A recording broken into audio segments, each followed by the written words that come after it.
Good morning and अस्सलाम वालेकुम। Rising Pakistan में वो कहते हैं वेलकम। मेरे साथ हैं सवीन फारूक, मेरे साथ है मोहम्मद शुएब। राइजिंग पाकिस्तान में वो कहते हैं वेलकम। इस दुआ इस उम्मीद के साथ कि आज के दिन का आगाज बहुत अच्छा हुआ होगा या हो रहा होगा।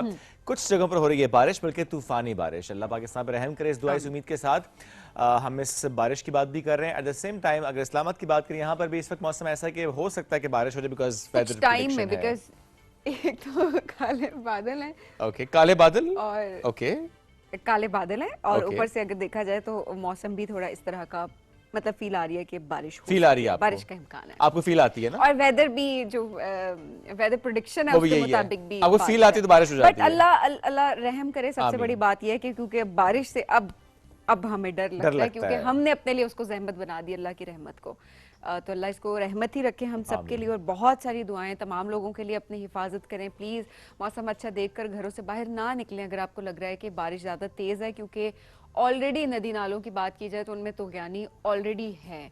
सो जाहिर सी बात है अगर बारिश और ज़्यादा होगी या थोड़ी सी भी होगी तो उसमें उसका बहाव तेज़ भी हो सकता है।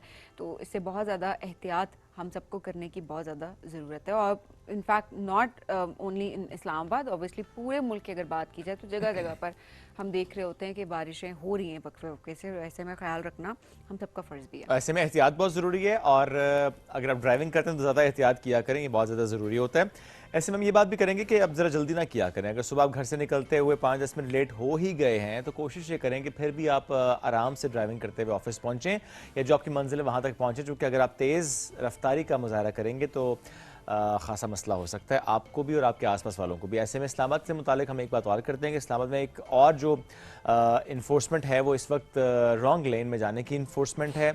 बहुत सी FIRs काटी जा चुकी हैं। जो गाड़ियां भी गलत लेन में जाएंगी और जो भी ट्रैफिक रूल्स की पासदारी नहीं करेंगी, अब उनकी गाड़ी जो है वो बंद कर दी जाएगी और उनके खिलाफ FIR भी कटेगी। बहुत अच्छा। तो ये एक आई थिंक अच्छा ये एक step जितनी है। ज़बरदस्त डेवलपमेंट है ना, इसके बारे में तो जितनी बात की जाए कम है, क्योंकि इतने ज़्यादा एक्सीडेंट्स हैं वो सिर्फ इस वजह से हो रहे होते हैं क्योंकि गलत लेन में होते हैं लोग। अब आप फास्ट लेन की बात करें, फास्ट लेन में अगर कोई ट्रक जा रहा है, कोई वैगन जा रही है, कोई मोटरसाइकिल जा रहा है, स्पेशली मैं मोटरसाइकिल्स की बात करूंगी, हैरानगी होती है कि इतना करेज आता कहाँ से है। क्योंकि जो गाड़ी पीछे स्पीड में आ रही है वो फास्ट लेन है, वो गाड़ी एकदम ब्रेक कैसे लगाएगी? अगर आपकी बाइक वहां पर है और आपकी बाइक स्लो जा रही है, गाड़ी ब्रेक नहीं लगा सकती अचानक से। और हमें खुद अपनी हिफाजत करनी है, बहुत इंपॉर्टेंट चीज़ है। तो आई थिंक जब तक इन्फोर्समेंट नहीं होगी ना तब तक मुझे नहीं लगता कि कोई सुधरेगा। तो इट्स वेरी इंपॉर्टेंट कि FIRs काटी जाएं, लोगों के ऊपर इस तरह की गाड़ियां इनकी बंद की जाएं, उसके बाद ये लोग सुधरेंगे। क्यों ये इंपॉर्टेंट चीज़ है? इसकी वजह यही है कि क्योंकि इसमें आपकी जान भी रिस्क पे है और दूसरों की जान भी रिस्क पे, और आए दिन हम एक्सीडेंट्स देख रहे होते हैं सिर्फ इन्हीं वजूहात की वजह से। प्लस इन्वायरमेंट बहुत ज़्यादा ख़राब होता रहा है। तो ग्रीन बेल्ट पर भी अगर कोई गाड़ी पार्क करेगा या ग्रीन बेल्ट पर गाड़ी चलाने की कोशिश करेगा उसके खिलाफ भी कार्रवाई होगी। तो ये बहुत इंपॉर्टेंट है, इसलिए हमने सोचा अनाउंस कर दें ताकि जो इस्लामाबाद में रहने वाले हैं वो ज़रा ज़्यादा इस पर कॉन्शियस हो जाए। अगर आपके आसपास कोई ऐसा शख्स है जो कि इस तरह से बेएहतियाती करता है और गलत लेन में गाड़ी चलाता है, या समटाइम्स हम ये भी देखते हैं ना कि आप बिल्कुल ही यानी गाड़ियाँ यहाँ जाने से आपकी गाड़ी वक्री उस तरफ से आ रही होती है, तो छोटे से यू टर्न को बचाने के लिए अगर आप ये काम करेंगे तो आपके खिलाफ कार्रवाई होगी। लेकिन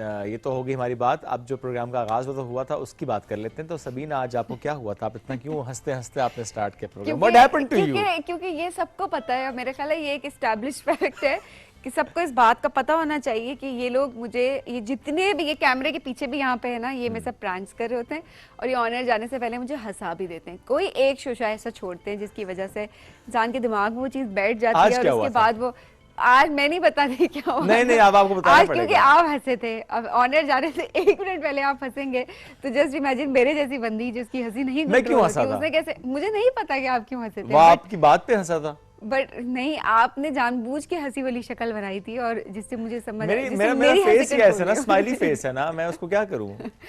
तो उस वजह से ऐसे हो जाता है। अच्छा, तो मेरी तो हंसी नहीं कंट्रोल होती। तो इट्स वेरी इंपॉर्टेंट, बड़े बड़े शोज में, बड़े बड़े चैनल में छोटी छोटी बातें हो जाती हैं। हाँ, ऐसी बात है। तो ये छोटी सी बात थी, बिल्कुल बहुत छोटी सी बात थी।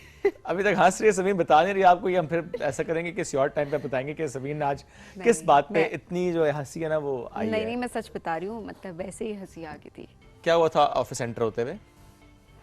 एंटर होते ही कुछ बुजुर्ग थे, उनको क्रॉस किया बुजुर्गों को क्रॉस करने की वजह से जो है वो offend हो बुजुर्गों ने गए। क्या कहा था फिर आपको? वो बुजुर्गों जुमला ने- नहीं बताया आपने? बुजुर्गों ने कुछ भी नहीं कहा था। कुछ नहीं, अभी बाद में, अभी शो से पहले। बुजुर्गों ने ये बात की थी कि नहीं वो हम होने नहीं बोल सकते। हम ब्रेक मेरा ख्याल है ब्रेक ले लेते ब्रेक की तरफ बढ़ते हैं, तीनों रात ब्रेक से वापस आएंगे। बहुत सारे सेगमेंट्स हमारे साथ मौजूद और बुजुर्ग हमारे साथ हैं, वो हमारे साथ कैमरे के पीछे हैं, उनसे हम बाद में पूछेंगे कि उन्होंने क्या कहा था। Stay with us, जी। सबीन नहीं बता रही, स्टे विद अस।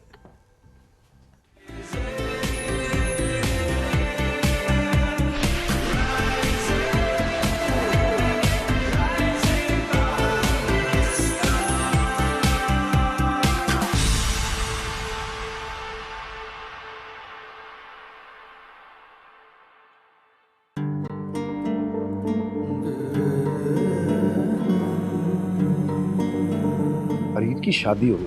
अब सिकंदर को कह दें कि वो उससे मिलना जुलना बंद कर, क्योंकि मैं नहीं चाहता कि मेरी बेटी का नाम किसी जराइम पेशा के साथ। आप एक बार उनकी बात तो सुन लें, वो इतनी बड़ी ऑफर दोबारा नहीं मिलेगी। मैं भी ये जमीन बिकवा के छोड़ दूंगा। जब से उसको देखा है आंखों से हटने नहीं। 2 साल के बाद आज पता चला कि उसका नाम मैनिश है। सिफारिश और रिश्वत के बिना यहाँ पे कोई काम नहीं। जो कागज के टुकड़े किसी को इज्जत की रोजी नहीं दे सकते, नहीं चाहिए मुझे ये। मेरे ऑफिस में आ जाओ बेटा। आज जिस सीट पर मैं बैठी हूँ ना, कल को इस सीट पर अरीज नहीं बैठना है। तुम आज से ही अरीज की इस हैसियत को कबूल कर लो, वरना ये रिश्ता चल नहीं सकेगा। सॉरी आंटी, मुझे आपकी ऑफर कबूल नहीं। अगर किसी ने तेरी तरफ पहली आंख से देखा तो मेरी जिंदगी का एक ही मकसद होगा कि उसको इस दुनिया से उठा दूं।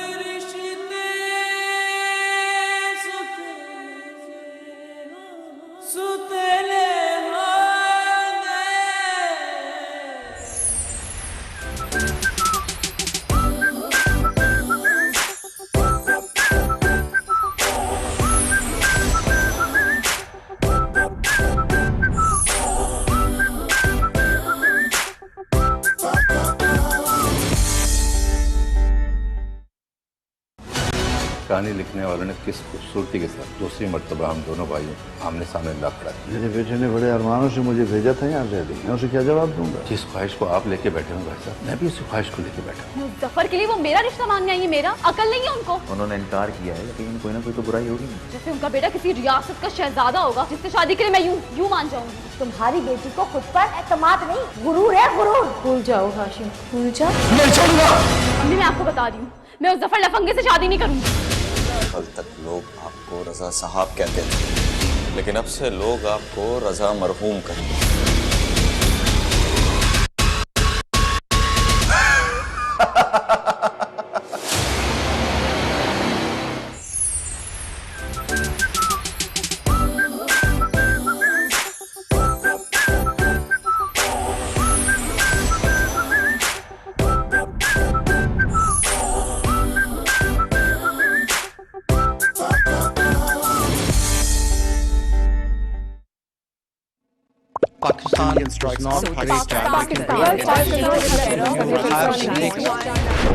This is not Pakistan. We see the rumors. We see the fake news. And we see the world believing it. This is our story. Told with honesty, told with clarity. And it's time the world heard it right. This is Pakistan TV.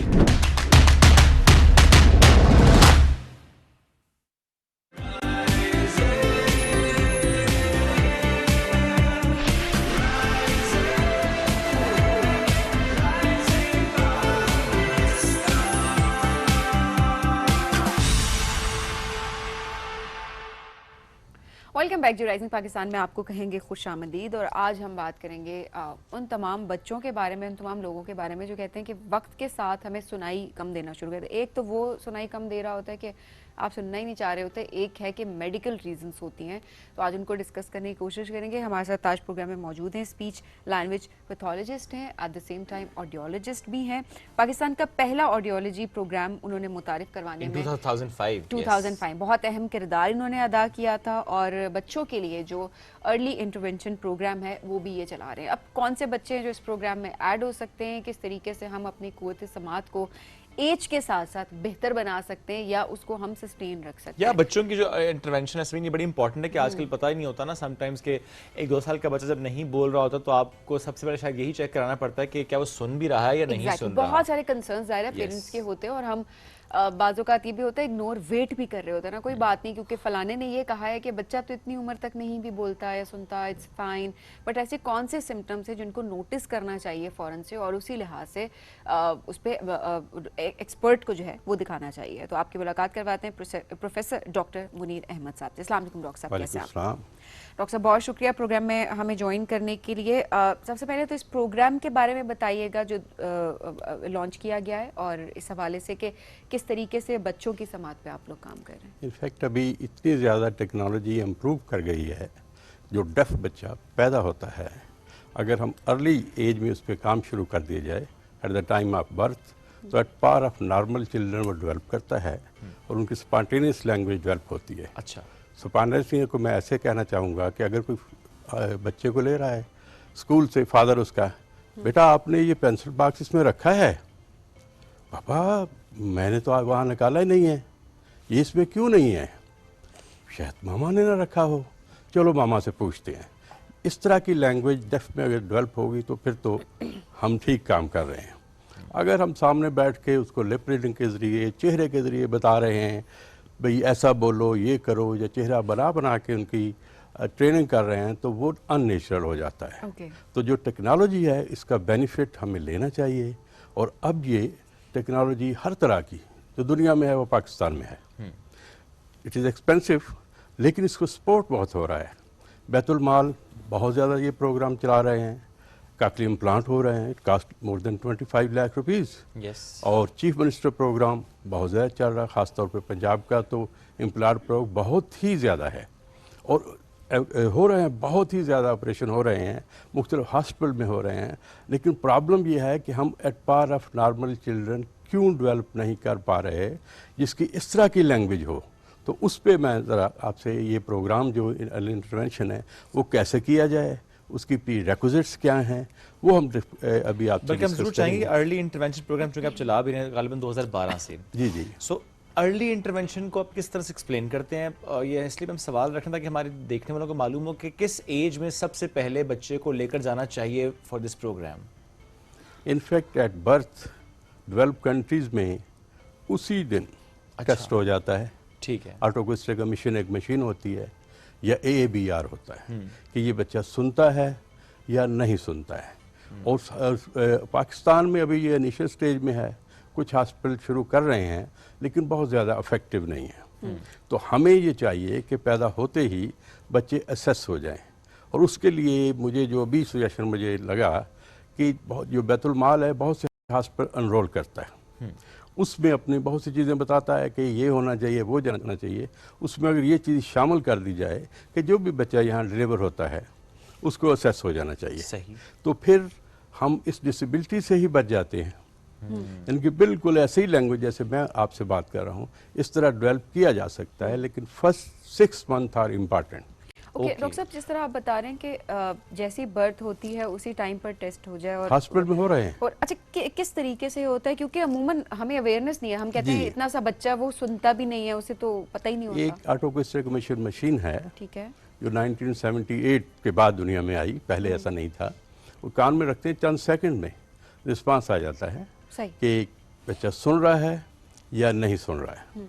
उसके बाद फिर diagnostic testing पे जाया जाता है, जिसमें ABR है और ASSR फ्रीक्वेंसी स्पेसिफिक है।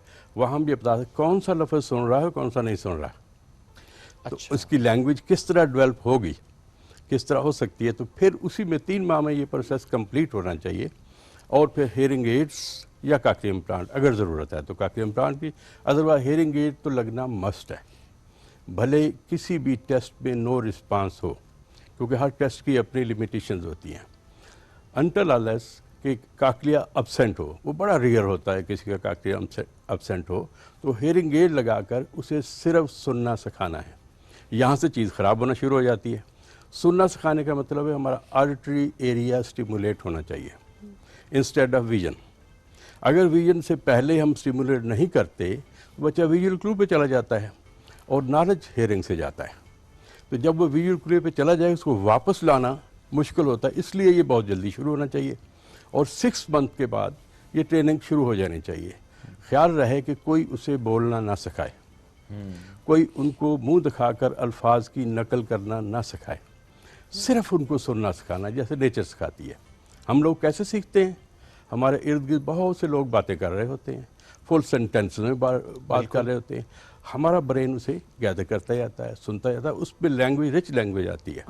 लेट्स से कि मदर की आवाज़ आती है, उसे सब कुछ समझ आ जाता है। मेरी मदर की फेस कैसा होगा, इसकी शक्ल कैसी है, वे प्यार कैसी बेइज्जत करती है। इंस्टेड ऑफ जो दूसरी फैमिली, दूसरी कोई भी लेडी होगी, वो उससे वो रैपर डेवलप नहीं होती। तो ये लैंग्वेज की रिचनेस शुरू से ही आना शुरू हो जाती है। तो अर्ली और 1 साल के अंदर ब्रेन में जो आर्टरी कनेक्शंस हैं वो तकरीबन मिल जाते हैं। अगर हमारा पहला साल गुजर गया, वो कनेक्शन नहीं मिले तो लेट हो गए, और 3.5 साल की उम्र के बाद वो जो है दोबारा उसमें ख़राबी आना शुरू हो जाती है और विजन डेवलप हो जाती है। हमारा ऑडिटरी एरिया विजन की हेल्प करना शुरू कर देता है। तो यहाँ से फिर हम कहें कि अगर 3.5 साल के बाद हमने कॉक्लियर इम्प्लांट भी कर लिया, सब कुछ कर लिया, उसकी स्पॉन्टेनियस लैंग्वेज डेवलप नहीं होती। तो ये सबको समझना है कि अभी हमारे मुख्तलिफ प्रोग्राम 5 साल की उम्र तक रखे हैं, इनको नीचे आना चाहिए, 3.5 साल आना चाहिए, और उसकी पहले जो ट्रेनिंग हो रही है वो इम्पॉर्टेंट है। Instead of visual crew it must be on hearing. ये हमारे स्पीच थेरेपिस्ट का रोल है, और अगर कोई स्पीच थेरेपिस्ट ऐसा नहीं करता, वो स्पीच थेरेपिस्ट नहीं है हियरिंग का। अगर पेरेंट्स को वो बाहर बिठाता है, वो स्पीच थेरेपिस्ट नहीं है हियरिंग का, क्योंकि 80 to 90% लैंग्वेज तो डेवलप होती है घर में, फुल सेंटेंसेस में सुनने में, उसने वहाँ से लैंग्वेज लेनी है। और जब हम पेरेंट्स को साथ बैठा के सिखा ही नहीं रहे हैं, उसको ट्रेन ही नहीं कर रहे हैं, तो वो ड्रिल होगी, वो किसी फ़ायदा ही नहीं है। तो फ़ायदा उस तरह नहीं होगा कि स्पॉन्टेनियस लैंग्वेज, हाँ यस अल्फाज बोल लेगा, नकल कर लेगा, उससे नाउन आ जाएंगे, बहुत सारे छोटे मोटे जुमले बोलेगा, लेकिन जुमले बामकसद नहीं होंगे, सिचुएशन बेस्ड नहीं होंगे।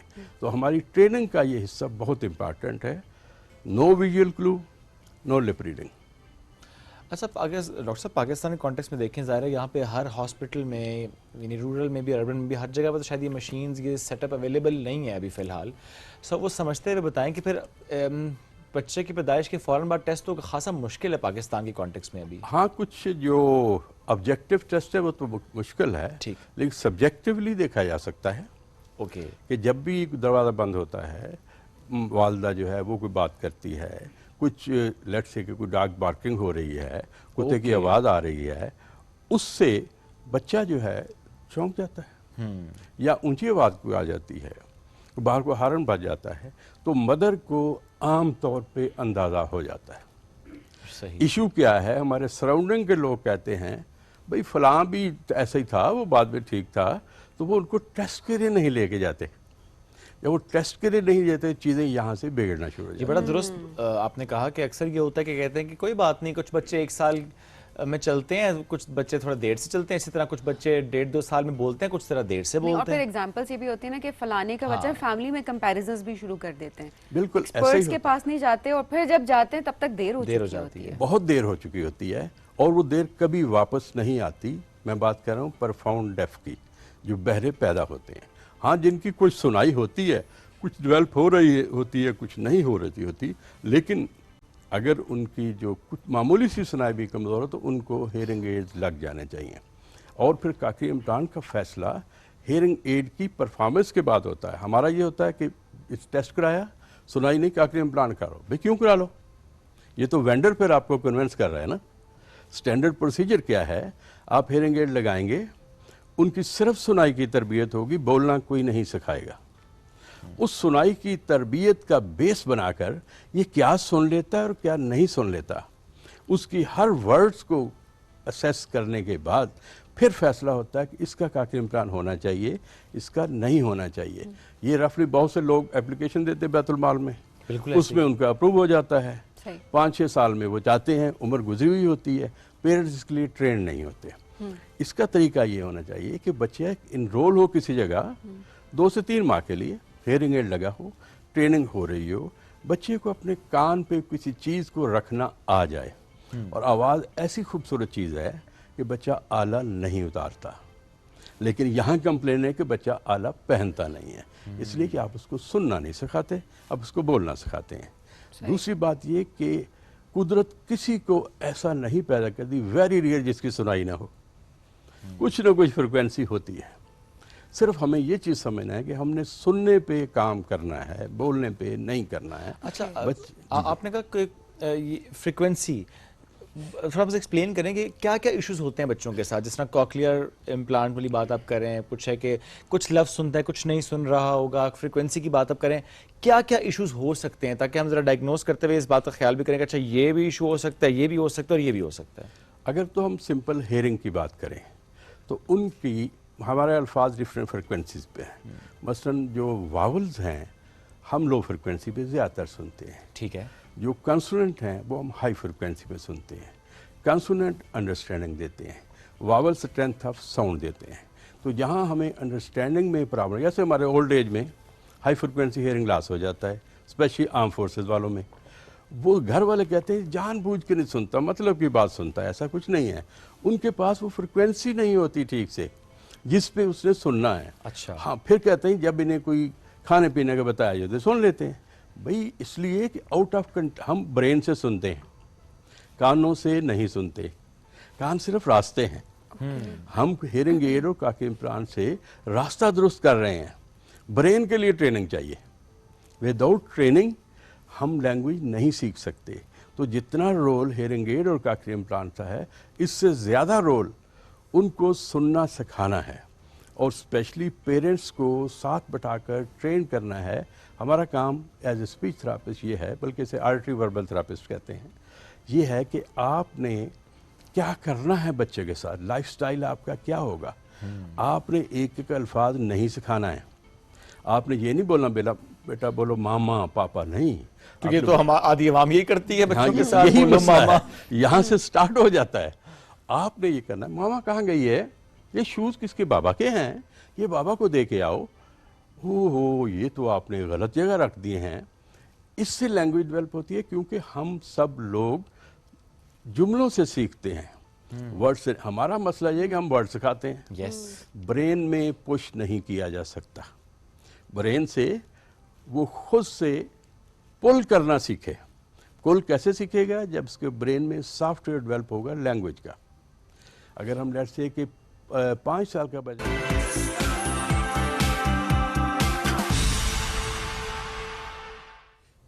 Welcome back. राइजिंग पाकिस्तान में एक बार फिर कहते हैं खुशामदीद, और प्रोग्राम में आपकी मुलाकात कराएंगे अब हम ज़ारा कोकब से। She is an influencer. जिस तरीके से makeup and fashion and lifestyle को लेकर वो चल रही हैं on Instagram and digital social media platforms, आज हम उनकी जर्नी से मुतालिक आपसे शेयर भी करेंगे। और ये जो इंस्टाग्राम या for that matter social media पे हम देखते हैं कि नो मैटर जिस भी प्रोफेशन से आपका ताल्लुक हो, आजकल हम देखते हैं कि सोशल मीडिया के ट्रेंड में ना आपकी कोशिश होती है कि आप अपनी एक नीश को स्पेसिफाई करके उसमें जगह बना रहे होते हैं, उसमें मुनफरद अंदाज से, बल्कि इन योर ऑन ओरिजिनल वे आप कंटेंट क्रिएट कर रहे होते हैं। कुछ म्यूजिक के साथ वीडियोस बना रहे होते हैं, कुछ उसमें कोशिश करते हैं कि हम बस एक ऑडियो के साथ करें, कुछ सिर्फ पिक्चर्स के साथ अपना कंटेंट क्रिएट कर रहे होते हैं। सो ज़ारा किस तरह से कंटेंट क्रिएट करते हैं, और ये जो एक इंटरेस्ट है इनका towards the fashion and lifestyle and skin care for sure, तो आज हम उनसे इनकी जर्नी से मुतालिक बात करते हैं। बिल्कुल जी, हमारे साथ मौजूद हैं जी ज़ारा कोकब। अस्सलाम वालेकुम ज़ारा, कैसी हैं आप? वालेकुम अस्सलाम, मैं बिल्कुल ठीक, आप कैसी हैं? बिल्कुल ठीक ज़ारा, बहुत शुक्रिया प्रोग्राम में हमें ज्वाइन करने के लिए। ज़ारा, कितना टाइम हो गया अभी सोशल मीडिया की जर्नी को? इट्स बिन अ व्हाइल, कुछ टाइम हो गया है। अच्छा, आप बड़े सॉफ्ट स्पोकन है। ये नेचुरल है? यस। ओके। क्योंकि अक्सर होता है ना कैमरे के लिए, एंड स्पेशली हम इन्फ्लुएंसर्स का देख भी रहे होते हैं कि आपने पूरा अपना एक ऑरा क्रिएट किया होता है, व्हिच इज वेरी इंपॉर्टेंट। ये जरूरी भी है कि आपने अपनी एक आइडेंटिटी क्रिएट करनी होती है, तो प्रॉब्ली इस वजह से भी अक्सर होता है। नो, आई फील जितना ऑथेंटिक रहे उतना ज़्यादा ऑडियंस कनेक्ट कर सकते हैं आपके साथ, सो इट्स बेटर। बिकॉज अगर आप फेक हो रहे हैं तो पता चल जाएगा किसी ना किसी पॉइंट पे कि you know you are just pretending. हाँ, ये बिल्कुल होता है। So, ज़्यादा आपका जो शौक है इन सोशल मीडिया, वो स्किन केयर प्रोडक्ट्स है? Yes, definitely. Skin care is part of that. जैसे आपको पता है, a few years back makeup was a big thing, but अब skin care industry ने इतना boom किया है, and people, you know, the narrative is this: the better your skin is, उतना ही अच्छा मेकअप भी लगेगा आप पे, और शायद आपको उसकी ज़रूरत भी ना पड़े अगर आपकी skin, you know, is doing best for you. So yes, definitely skincare is very important. और अब तो इतनी awareness है about that. And even with guys, I see so many videos. लड़के भी 10 step skincare routine follow कर रहे हैं. लड़के वैसे लड़कियों से बहुत आगे नहीं निकल गए. Ken Doll को देख लें. No, that's true. Oh, he has beautiful skin. बहुत. No doubt. Gorgeous ख्याल skin. अपना बहुत ज़्यादा ख्याल रखना भी चाहिए. Yes. बल्कि हम उनसे tips ले रहे होते हैं कि okay, this is something new. We should also try because mashallah he has glass skin. Yeah. No doubt. वाकई वो tips भी सबको दे रहे होते हैं. He was with us. Oh, that's nice, lovely. बड़ा एक्चुअल देख के भी बड़ा अच्छा लगा हमें क्योंकि स्किन तो बाकी बहुत जबरदस्त है. लड़के ख्याल रखते हैं अपनी स्किन का. मैं कह रहा हूँ ज्यादा रखना शुरू हो गए हैं. Yes, अब बिल्कुल change हो गया trend, you know. Even guys they feel that, you know, they need to take. ज्यादा ही change हो गया. लड़के नो मेकअप पे चले गए, लड़के मेकअप पे चले गए. That is also true. No, I feel that. आप उस कैटेगरी में फॉल करते हो? मैं मजबूरन फॉल करता हूँ. लेकिन हमें तो कैमरे के लिए करना पड़ता है ना, हम क्या मैं कैमरे के अलावा तो नहीं करता ना. एग्जैक्टली वही ना, कैमरे की तो डिमांड होती है कि आपने करना है मेकअप और हल्का सा लाइट अच्छा टचअप्स है ना, बस हल्का आगे बढ़ो हल्की सी हदीना साथ में हटाते हैं, हल्की सी बेस और उसके बाद नहीं स्किन प्रेप भी करता हूँ उससे पहले. स्किन प्रेप अपनी जगह पे ताकि स्किन हाइड्रेटेड लगे, स्किन ड्राई ना लगे, यू नो, एक ग्लास स्किन इफेक्ट आना चाहिए. उसके बाद हल्की सी बेस के बाद जो है पाउडर के बाद जो है वो हल्का सा ब्लश ऑन, उसके बाद मस्कारा, उसके बाद कंटूरिंग अलग होती है और उसके बाद आईब्रो अलग बन रही होती है. जो नहीं वो सिर्फ साफ करता हूँ उस पाउडर को. क्या होता है वो मस्कारा अलग होता है और ड्राई मस्कारा होता है सिर्फ पाउडर साफ करने के लिए. I feel ये 10 steps से भी ज़्यादा हो गया है. अभी तो इसने स्किन प्रेप में सारे वो निकाल दिए, मेरे सैलिसिलिक एसिड भी मैं निकाल अभी दिए, बहुत कुछ मैंने निकाल दिया, हाइलुरोनिक एसिड भी निकाल दिए, रेटिनॉल भी निकाल दिए. क्या कर रही हाँ, सब बहुत सारी चीजें मैंने निकाल दी. मैंने कहा सिर्फ मेकअप तक रहते हैं, अभी स्किन केयर की तरफ नहीं आते. Skin care is good. मैं मेकअप के भी खिलाफ नहीं हूँ. भाई करना है तो करें, क्यों ना करें. इसको करना है वो If करें. it's required and if you like it, both the cases, it's your choice. वो मर्द है या खातून है, I mean it's your choice. सबकी अपनी अपनी मर्जी होती है ना. बेशक. Completely your choice. Completely your choice. अच्छा ज़ारा, कोई नीश डिफाइन करते हुए मुश्किल हुई कि ये करना है मुझे, इसको लेकर चलना है, मे बी लाइफस्टाइल, मेकअप और इस तरह की चीज़? Actually, to be honest, this was always part of my personality. Growing up, you know, I have had beautiful people around me. Mashallah. You know, my mom, all of my, you know, aunts, all of them, they're gorgeous. So, हमेशा से it was always that कि हमेशा put together रहना है.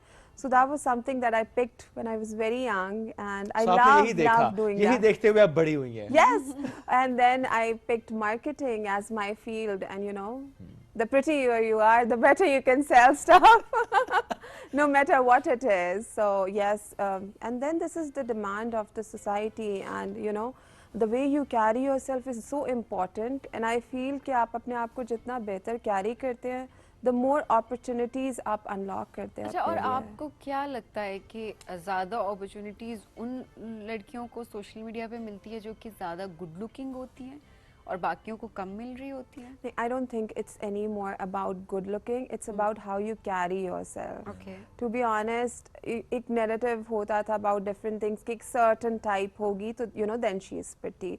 But now there's so much awareness. If you carry yourself well, opportunities will flow. You know they will knock at your door and they just come flowing. And yes, I agree with you. Pretty privilege is there. पहले उन्होंने कहा no, फिर उन्होंने कहा is there. It is there, definitely. It is there. उसे reflect हो रही थी ये चीज, तो मुझे ये था कि मैं जरा उसको पिन पॉइंट करूं कि क्या है. नहीं, but it's your point of view. आपके ख्याल में खूबसूरती क्या है? You know, how do you define a pretty girl? How do I define a pretty girl? Yes. Well, it's both, you know. It's not just a pretty face, it's the personality as well. If we say, okay, she's just a pretty face, and I don't want to be controversial. Yeah. And I want you to be controversial, please. And, you know, if you cannot speak on camera and, you know, in videos, and, you know, it's the social media world, and now you see it's more vlogs, small vlogs that people are doing, right? और अगर आप बात नहीं कर सकते तो then you're just a pretty face. और मुझे ये लगता है कि अब प्यारा होना वो हर एक के लिए डेफिनेशन अलग होती है, क्योंकि हम हमेशा ये बात करते हैं कि beauty lies in the eyes of the beholder.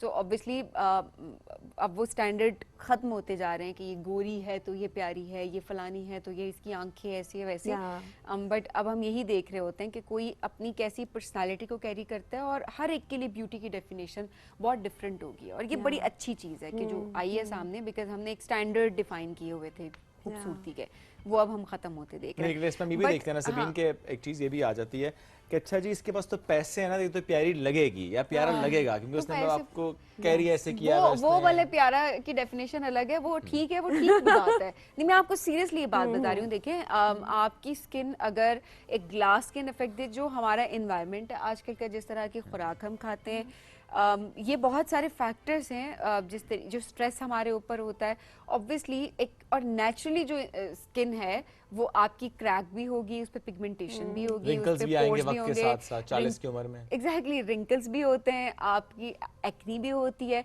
ये बहुत सारी चीजें जो कि आपकी स्किन में होती है, और ये नेचुरल नॉर्मल स्किन है, इसमें कोई इम्परफेक्शन नहीं है, यही परफेक्शन है कि आपकी एक नॉर्मल नेचुरल स्किन है। बट कुछ लोगों को कुछ चीजें नहीं पसंद होती तो दे गो फॉर ट्रीटमेंट्स, और वो ट्रीटमेंट्स करवा लेते हैं। आई थिंक मुझे इसमें कोई बुराई नहीं लगती कि अगर कोई अफोर्ड कर सकता है, किसी को नहीं पसंद और वो एक सर्टेन वे में कॉन्फिडेंट लग सकता है, लग सकती है, और वो करवाते हैं, तो मतलब मुझे पर्सनली लगता है कि it's absolutely fine. And for me confidence is beauty. If you're confident, you're beautiful. No, that is so true. I agree with you. You know. लेकिन कुछ लोग हम देखते हैं बड़े प्यारे प्यारे लग रहे होते हैं सोशल मीडिया पे, बड़ा अच्छा कैरी कर रहे होते हैं, बट जो आप वाली बात है कि the moment they speak, yeah, it's and over. Actually, they don't speak. नहीं, अक्सर हम देखते हैं And they should not. कि जब वो बोलते हैं तो इट्स इम्पोर्टेंट कि आप अपनी स्किल्स पे भी काम करें। अगर आप सोशल मीडिया पे तो आपको अपनी ये नहीं कि अच्छा मैं तो नेचुरली ऐसे बोलता या बोलती हूँ, इट्स वेरी इंपॉर्टेंट कि आप अपनी स्किल्स को पॉलिश करें। Not just on social media, I think generally भी अगर आप नहीं गए सोशल मीडिया पे तब भी आपकी जिंदगी तो है ना, आपके आसपास लोग तो हैं, काम तो करना है, अपने फैमिली है, लाइफ है। बिल्कुल, यू नो, आप जिन लोगों से इंटरेक्ट करते हैं, अगर आप जॉब कर रहे हैं वहाँ पे, so all of this all together has an impact, so much impact. You know, when you enter a room, your energy, it speaks before even you speak. So, you know, like you said, if you're confident, so it does wonders for you. आप देखें ना, वो हम अक्सर करते हैं ना कि जी सर्टेन आपकी बॉडी टाइप होनी चाहिए, अच्छा वजन ना आधा किलो ज्यादा ना आधा किलो कम, लेकिन एट द सेम टाइम नहीं देखा है कि डजंट मैटर वजन कम है ज्यादा, अगर आप कॉन्फिडेंट है, आपने कैरी अच्छा किया हुआ है, तो फिर आप कहते हैं यू आर। इससे मुझे तो वो स्टेटमेंट याद आ गया ना वजन से, जो भी रिसेंटली थोड़ा वायरल भी हुआ था, जो हम 2025 में है इस वक्त, और आज भी हम जो हालात देख रहे होते हैं वो ये हैं कि कुछ रिश्ते वाली आंटियां जो हैं वो इस तरह की कमेंट्स कर रही होती हैं सोशल मीडिया पे आके, एक इररिस्पॉन्सिबल स्टेटमेंट्स दे रही होती हैं आके कि आजकल की लड़कियां जो हैं जब वो मोटी हो जाती हैं तो फिर उनके रिश्ते नहीं आते और उनको रिश्तों में बड़ी प्रॉब्लम होती है और फलाना होता है। 2025 ठीक है, आपकी ज़िंदगी में आपके ट्रॉमाज रहे हैं, आपने अपने दौर में ये चीज़ें देखी हैं, नहीं होना चाहिए था, जस्टिफाइड नहीं है, आपके साथ भी वो नहीं होना चाहिए, आपकी बेटियों के साथ या आपकी बहनों के साथ या आपकी वो नहीं, जो चीज़ें आपने देखी वो नहीं होनी चाहिए।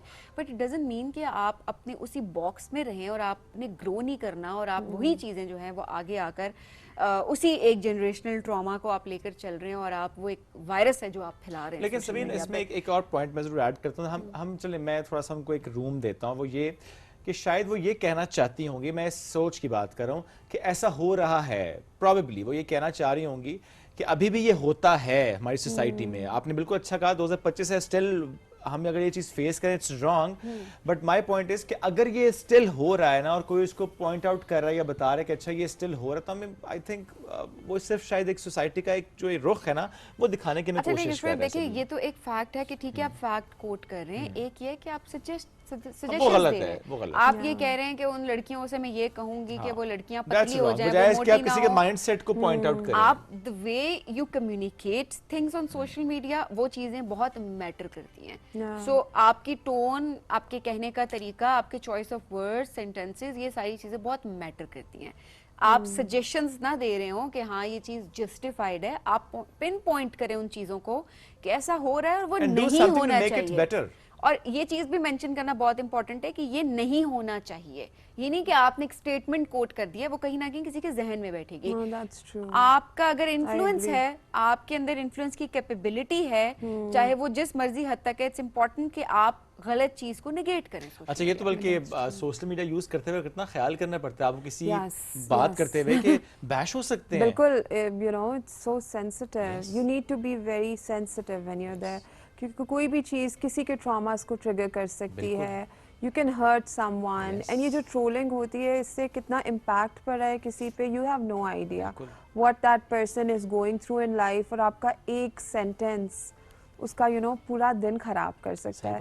So why not be nice and just leave a good comment, Absolutely. and just किसी make की somebody's जिंदगी day. में खुशी लेकर आए ना। Yes, exactly. उसके दिन में एक अच्छा मोमेंट लेकर आए। बिल्कुल बिल्कुल। एंड वो आपका एक वर्ड, बेशक आप एक वर्ड कमेंट करें, वो उसका पूरा डे चेंज कर सकता है। एंड नॉट जस्ट कि वो दिन चेंज कर देगा, बल्कि आपके साथ एक बॉन्ड डेवलप हो जाता है। बिल्कुल, sometimes किसी ने आपके बारे में एक अच्छी बात की है, हो सकता है वो पहली मुलाकात हो, आप जिंदगी भर उसके साथ एक अच्छा बॉन्ड डेवलप रखते हैं। And you remember that कि you know he said that at that point to me. Yes, I agree. अच्छा, और शिव, यहाँ पर जिस तरह आपने कहा ना कि आपके किसी एक वर्ड से कितनी चीजें, हमने अक्सर ये देखा है कि लोग बड़ी इररिस्पॉन्सिबल स्टेटमेंट्स दे रहे होते हैं लैक ऑफ नॉलेज की वजह से, सोचे समझे बगैर। ये हमने देखा है। मैं आजकल जो देख रही हूँ, जिस तरीके से हुकूमत ने HPV वैक्सीनेशन कैंपेन लॉन्च की हुई है, और हमने भी इसके बारे में पहले बात की थी, कैंपेन लॉन्च होने से पहले हमने इसका जिक्र किया था। अब वो WHO FDA अप्रूव्ड पूरी दुनिया में हम देख रहे हैं, और एक ग्लोबल कैंपेन है जिसका पाकिस्तान हिस्सा बना है। And we should be happy कि हमारे पास free of cost vaccination available है from 9 to 14 years of age। और वो भी एक सर्टेन टाइम के लिए, 15 से 27 सितंबर के लिए। उसके बाद आपको वो पैसों से खरीद कर लगवानी है। इस चीज़ को भी मेंशन करना बहुत इंपॉर्टेंट है कि इट्स अ ब्लेसिंग कि आपके पास एक चीज़ मौजूद है जो कि आपको एक बीमारी से, एक वायरस से निजात दिला सकती है, जो कि आगे बहुत ज़्यादा डेंजरस किस्म के कॉम्प्लिकेशंस कर सकती है। बट मैं जो लोगों की स्टेटमेंट्स देख रही हूँ, to be very honest, I am shocked. ना वो डॉक्टर हैं, ना उनके पास कोई डिग्री है, ना उनके पास कोई प्रॉपर नॉलेज है। गूगल से 4 स्टेटमेंट्स उन्होंने सर्च की हुई है, और उन्हीं 4 स्टेटमेंट्स को आके वो कोट कर रहे हैं, और उन्हीं जो है ना वीडियोस को वो वायरल किया जा रहा है, और लोगों के माइंड जो है वो टॉक्सिक किए जा रहे हैं। मैं ज़रूर इसको मेंशन करना चाहूँगी कि आपके पास अगर इन्फ्लुएंस की कैपेबिलिटी है, तो ये बहुत ज़्यादा इम्पॉर्टेंट है कि आप रिस्पॉन्सिबल कंटेंट जनरेट करें सोशल मीडिया पे। आप यकीन जाने, मैं बहुत हैरान हुई कि उनके दिलों में भी कुछ नहीं होता कि आपकी एक बात से अगर किसी कोई इन्फ्लुएंस हो गया, और उसने अगर वो वैक्सीन ना लगवाई, और खुदा न खास्ता आगे चलकर उस बच्ची को ऐसी कोई बीमारी लग जाती है, तो आपको क्या लगता है आप रिस्पॉन्सिबल नहीं हैं? यू आर इक्वली रिस्पॉन्सिबल, क्योंकि आपने मिसगाइड किया, मिसलीड किया उन लोगों को। तो जहाँ पर हम सोशल मीडिया की बात करते हैं ना कि हमें लोग सुनते हैं, वहाँ पर आपके ऊपर जिम्मेदारी भी बहुत आयद होती है कि अगर आपके पास डिग्री नहीं है, आपके पास नॉलेज नहीं है, आपने इतना पढ़ा लिखा नहीं है कि आप उसके बारे में एक प्रॉपर रिसर्च करके कोई बात कर सकें, तो प्लीज़ अपनी अजम्पशंस की बेस पे कोई स्टेटमेंट कोट मत करें जिससे दूसरे की ज़िंदगी ख़राब हो सकती है। उस अजम्पशन को अपने दिमाग में रहने दें, और काइंडली अपनी काउंसलिंग कराएं, इलाज कराएं। आपको इलाज की ज़रूरत है, ये चीज़ बड़ी ज़रूरी है। आप किस तरह से इस चीज़ को मेक श्योर करती हैं कि रिस्पॉन्सिबल कंटेंट आप प्रोड्यूस करें social media? This is very important, you know, this is actually like you said, it's very dangerous कि अगर हम without checking the facts, without doing the background work, content आगे push करने लग जाए। Because यहाँ पे तो एक बहुत, आप समझ रहे, एक रिपीटेटिव साइकिल भी है, एक लूप भी है। अगर एक वीडियो इस टाइप की आ जाती है, एंड देन पीपल सी कि वो ये वायरल हो गई है, they start making content even on that कि okay this video got the views, तो maybe I can also get the views through that. So it's so important कि आप, लाइक आई सेड, ऑथेंटिक होना, and then credibility बहुत important है कि आप जो बात कह रहे हैं वो बहुत क्रेडिबल भी होनी चाहिए। Like I don't know if I should quote here और not. Recently there was a psychologist जिनकी बहुत वायरल हो रही थी videos, that you know she had been giving out so much information regarding relationships and all of that, but now we see कि you know the credibility wasn't there. So it is so important that whatever you say, you really mean that, and you know that is actually something that you believe in, और फिर आप खुद practice भी कर रहे हो, practice भी कर रहे हो, and then you know give it out to others that okay, this is something that we should also do and you should also do ये as बड़ा a इम्पोर्टेंट society. आपने बल्कि अच्छा आपने बड़े रीजनेबल वे में से कोट भी कर दिया इंसिडेंट को. बड़ा इम्पोर्टेंट होता है कि आप खुद तो वो प्रैक्टिस नहीं करते and you just preaching Just preaching. So it's so important because you know you are taking hundreds and thousands of dollars from people just to preach that, and if this is not what your code of ethic is, you know, it's you know. अच्छा अब आप job भी कर रही हैं साथ और Yes, साथ में आप सोशल मीडिया को भी देखते हैं. तो how do you manage your time? या हो जाता है आराम से manage? It's you know, Easier? it's fun. You know, and you're enjoying this. I am enjoying this. I like both the worlds. For me, I am a marketing manager. Yes. So I do PR as well, and along with that, this is another अब side of देखना my job story. के साथ PR करना इसलिए मुश्किल है कि अच्छा फॉर एग्जांपल आपको विजिट करना पड़ जाए Yes, पीआर के लिए, तो वो definitely. आपने टाइम निकालना है, आपने विजिट करना है, उसको शूट करना है, उसको एडिट करना है, सब कुछ खुद करती हैं? Yes, and the events as well. Events You as know, you well, need yes. to attend all the PR events. Yes. But it is fun. It's socializing. You get to know more people and such brilliant minds in the world. So it's always great. आपकी favourite या आपका favourite influencer इन इस्लामाबाद या इन पाकिस्तान कौन है? Okay. जिसका content पसंद है, जिसकी एडिटिंग पसंद है, जिसका स्किल पसंद है, जिसकी प्रेजेंटेशन पसंद है आपको? Okay, I would definitely say Walia Najeeb. Oh, Walia Najeeb. Yes, क्या? yes, she is amazing. You know, we have grown up, you know, alongside seeing her content, and I feel she's very authentic. She showed every stage of her life, और बहुत authentically उन्होंने हमें दिखाया है. You know, her teenage to her getting married, and now her motherhood journey. It's so beautiful that she shares everything. She's not hiding anything from us. Like there are content creators who would hide, you know, or give a very different narrative or a story which is not even there, and we see hundreds and thousands of, you know, such videos and content there. So authenticity बहुत important, and this is the reason उनके audience उनसे relate कर सकते हैं, and then she has such a huge audience, and you know, whenever she says something, everybody listens. हाँ, लेकिन इसमें आप ये देखें कि इतना अच्छा कंटेंट वो क्रिएट करती हैं, माशाल्लाह she is having a very good life. वो और फैजान दोनों माशाल्लाह lovely couple, I would say that. और जिस तरह से वो अपने बच्चे के साथ टाइम स्पेंड करते हैं, डिवाइड करके, ताकि बच्चा निगलेक्ट ना हो, तो वो फैजान हमें बता रहे थे कि हमने बड़ा इसको एंजॉय किया. अभी रिसेंटली मैं देख रहा था कि अब ये देखिए एक इतनी अच्छी लाइफ गुजार रहा होता है, कोई कंटेंट भी क्रिएट करे, सब कुछ है, लोग उसको भी नहीं छोड़ते जस्ट बिकॉज कि अपनी मदर के साथ रह रही है, because she is a cancer survivor. उस पे भी लोगों ने कहना शुरू कर दिया कि जी फैजान क्यों वहां शिफ्ट हो गए. आई मीन एक तो एक उनके पर्सनल चॉइस है ये मतलब क्यों यहाँ बिठा ही लिया है कि लड़की ने रुखसत होकर लड़के के घर ही जाना है. अच्छा चलिए भी गैर किसी और वक्त में अगर वो लड़की और लड़का अपनी लड़की के घर भी रह रहे हैं, it's fine. It's fine. It's okay. लोगों ने सबीन छोड़ा ही नहीं उनको. यही मैं सोच रही हूँ कि आप होते कौन है, किसी की अपनी लाइफ है, उसकी पर्सनल चॉइसेस हैं, अपनी सिचुएशंस हैं. But it is so scary that how do they even know this?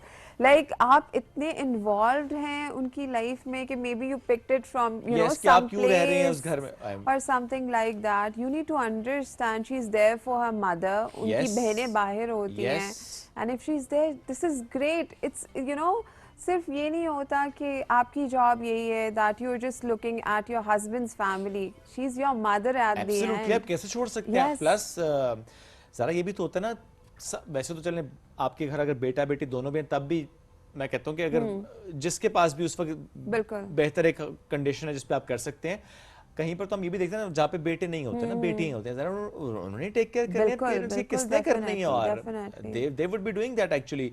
सो इसको तो जहन से प्लीज निकाल दें कि अच्छा ये सवाल भी करना कि अच्छा नहीं अच्छा तो अम्मा अब्बा किसके साथ, नहीं आप ये कहें कि आप अम्मा अब्बा के साथ रहते हैं. ये तो चक्कर ही कोई नहीं होना चाहिए कि जी वो वालिदैन मेरे साथ रहते हैं. No, don't say this. आप कहें मैं वालिदैन के साथ रहता हूँ. ये हमारा बड़ा मसला है कि हमारे कमेंट हम इसी तरह से कर देते हैं ना. आपको सेंटेंस मतलब कहना भी नहीं आता कि आप क्या कह रहे हैं. इट्स वेरी इनसेंसिटिव एक्चुअली कि आपके पेरेंट्स आपके साथ रहते हैं. मतलब कौन हो यार, मेरे समझ से बाहर है ये चीज. No, that's so weird. I also saw a few comments. They were saying कि वो आपने छुपाया हमसे, like क्यों वो सब बताना क्यों था? अच्छा ऐसे में ना अक्सर वो देखते हैं ना इंस्टाग्राम पे कोई अगर किसी खातून ने अपना जो इंस्टा पे नाम अगर चेंज कर दिया, मैं भी शादी के बाद आपने नाम रखा, फिर आपने सोचा कि चलो मैं इसको नाम को ऐसे कर देती हूँ, उस पे speculations. Yes, and so many rumors. जब तक वो दोबारा पोस्ट डाल के प्रूव ना करें कि ऐसा कुछ नहीं हुआ, people enjoy that. But I think That's all the tea for यही them. है बस, जब आपको ज्यादा एक्सपोजर मिलता है सोशल मीडिया पे तो प्रोज एंड कॉन्स तो Definitely, pros and cons तो तो इट्स हैं. वेरी इंपॉर्टेंट कि हमने किस तरीके से उसको डील करना है. अगेन अपनी जिंदगियों को इतना इन्वॉल्व ना कर लें किसी की जिंदगी के साथ कि आप ये भूल जाएं कि आपके पास बेहतर चीजें हैं करने के लिए. True. आप सिर्फ उसको एंटरटेनमेंट के तौर पे लें या एजुकेशन के पर्सपेक्टिव से इसका इस्तेमाल करें, ना कि ये कि आप किसी की पर्सनल लाइफ में घुसें उसके बाद उस पर कमेंट्स करें और उसके बाद देखें कि अच्छा आज क्या हुआ, कल क्या हुआ, परसों क्या हुआ. आई मीन बस You should enjoy your own life. some people are obsessed actually, वो कर देते हैं. कोई ऐसा इंसिडेंट आपके साथ अगर हुआ, maybe on Instagram, maybe on some event, कहीं पे ऐसी कुछ चीज जो आपको अभी तक याद हो कि ये कुछ अनयूजुअल हुआ था मेरे साथ. This could be a DM, this could be an event जिस पे कुछ मे बी इन्फ्लुएंसर्स के साथ किसी गैदरिंग में कोई ऐसी बात हो गई हो. Okay, there are so many. Okay content काफी निकल सकता है. Please. Okay, so Snapchat. I used to use Snapchat a lot. और लोग क्या करते थे कि हमें स्टोरी देख के पता चल जाता है ज़ारा कहाँ पे है ना, हमें जानने की जरूरत ही नहीं है. We just know. We have like live transmission. ठीक है. So like people started stalking me. वो वहाँ पे पहुँचने लग गए. कि जहाँ पे आप पहुँच रही हैं. जहाँ पे मैं हूँ वहाँ पे, and then it just got so weird. तो अब मैं स्टोरीज बाद में लगाती हूँ. Once I leave that place, वहाँ से मैं चली गई हूँ, उसके बाद मैं स्टोरीज पब्लिश करती हूँ कि no, you know, I don't want unnecessary attention. You know, if you're respectful, you're there. Yes, come take a picture, something like that. But अगर आप intrude करने लग जाए privacy के अंदर, so that's not okay. So that is something, you know, that people और should वैसे also भी आई know. थिंक सेफ्टी के पर्सपेक्टिव Yes. से Yes, हमेशा safety ये के, कहते yes. भी हैं कि अपनी live location, real time location को शेयर वैसे भी ना किया जाए. लड़के हों लड़कियां हों दोनों के लिए ये होता है. मैं ठीक करता हूँ सभी, मैं तस्वीर लगाता हूँ बैंकॉक की, पहुँचता हूँ पेशावर. आप वैसे यही करते हैं.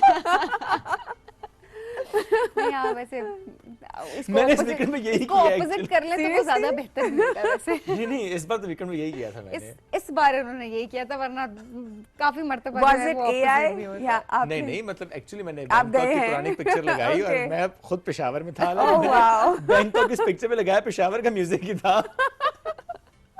Okay, that's nice. ये अच्छा मैंने वैसे ये सभी ने बड़े इंपॉर्टेंट बात की सेफ्टी पर्सपेक्टिव से भी. important है. अब सबके लिए बड़ा इंपॉर्टेंट है ये कि हम बहुत ज्यादा जो अपडेट कर रहे होते हैं, अच्छा अब मैं यहाँ हूँ और अब मैं यहाँ Yeah. और अब मैं यहाँ जाऊंगा. कल ये that can- करूंगा, ये करूंगी, परसों मैं ये करूंगा, इस हफ्ते का मेरे पे. आई मीन क्यों बता रहे हैं? Yeah, we मत should बताएं, not अपनी share. सेफ्टी को सबसे True. ऊपर तो रखें. घुमाएं लोगों को जिस तरह मैं घुमाता हूँ. Yes. कंफ्यूज करके रखें. ढूंढते रहे आपको.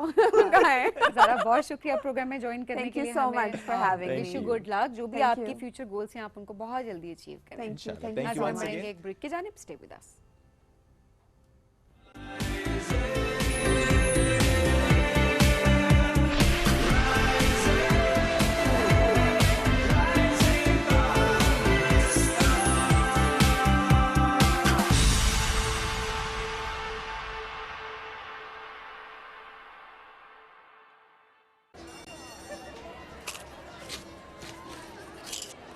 तुम ये कुरकुरे क्यों खाती हो?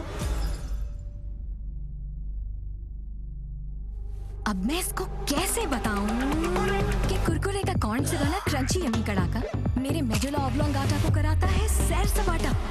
इसके मसाले का फ्लेवर दिल को धक धक की जगह बजाता है. हर बार कुरकुरे खाते साथ ही टेस्ट बड्स मेरे हो जाते हैं क्रेजी.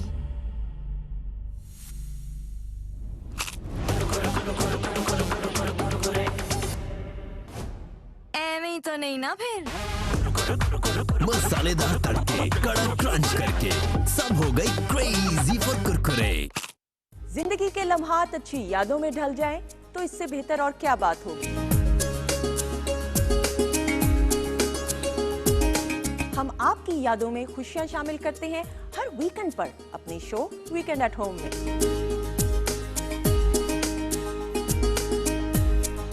इसमें आपको सितारों की चाल से लेकर हेल्थ टिप्स, मजेदार पकवानों की रेसिपी और दीगर मुफीद मालूमात भी फराहम की जाती है.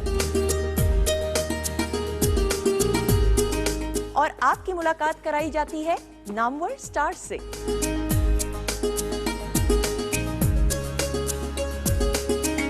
अपने लम्हों को खूबसूरत बनाने के लिए देखते रहिए वीकेंड एट होम हर हफ्ता और इतवार से पीटीवी नेटवर्क पर.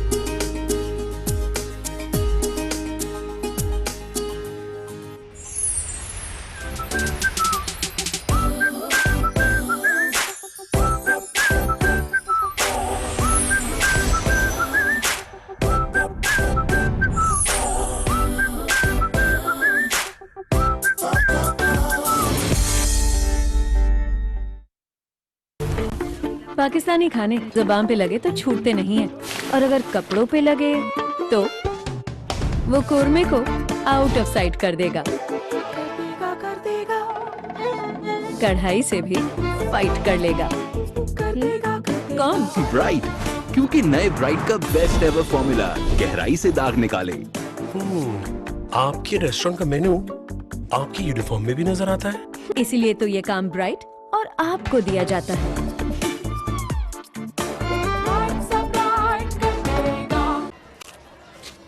तुम ये कुरकुरे क्यों खाती हो?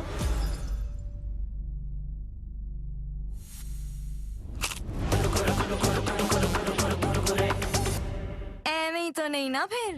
Crazy for Kurkure. कोलगेट पेश करता है क्रंची चोको चिप्स और च्यूई ड्राई फ्रूट्स की फ्लेवरफुल कॉम्बिनेशन से भरी आपके फेवरेट कुकीज पे 50% लेस कैविटीज का टेम्पटिंग ऑफर। पर ये ऑफर सिर्फ रात को ब्रश करने वालों के लिए है। कैविटीज के चांसेस 50% तक कम करो, सोने से पहले ब्रश करो। कोलगेट की जानिब से आवाम के मफाद में जारी किया गया है। From the vibrant colors and cultures of South Asia to the crossroads of Central Asia, the challenges and hopes of the Middle East and North Africa, and the ideas shaping the West.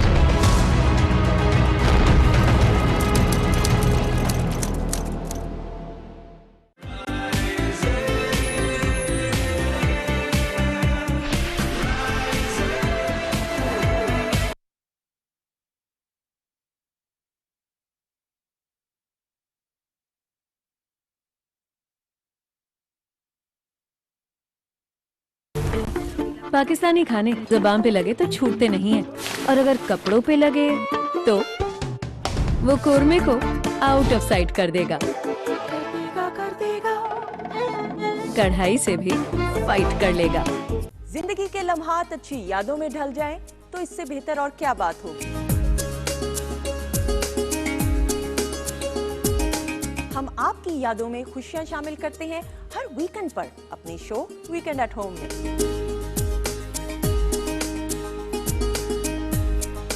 इसमें आपको सितारों की चाल से लेकर health tips, मजेदार पकवानों की रेसिपी और दीगर मुफीद मालूमात भी फराहम की जाती है। और आपकी मुलाकात कराई जाती है नामवर स्टार से।